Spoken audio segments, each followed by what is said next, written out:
Good morning! I'm going to show you all how to make my favorite Passover recipe, which also happens to be my favorite breakfast in the whole world. Come on! I'm going to make matzah brie, and everyone's recipe is a little bit different. Mine, all you need is matzah, egg, salt, and pepper, and then whatever topping you want. I usually like salt and a little bit of sugar. You need 2 pieces of matzah and 1 egg for every person you're trying to feed.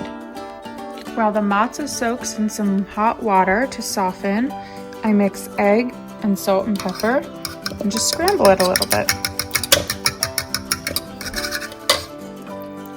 Then I squeeze all the water out of the matzah and I add it into my scrambled eggs and mix well. Next, I cook it in a pan with some butter, like 1 large pancake. And I want it to be kind of golden brown on each side. Then I'm gonna scramble it all up into small pieces. Some people like it sweet and some people like it salty. My dad grew up putting sugar on it. So I put a little sugar for him. And my mom grew up putting salt on it. So I put a little bit of salt for her. And I like a little bit of each.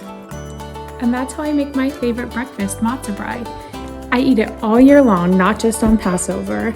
It's actually what I ask for every year on my birthday. My family, we get breakfast in bed. In fact, my first year at college, I woke up in my dorm room to my mom in my room making matzah brie for me on an electric fry pan. I had no idea she was even gonna be there, but she knew that that's what I was gonna want for breakfast that day. Hope you enjoy!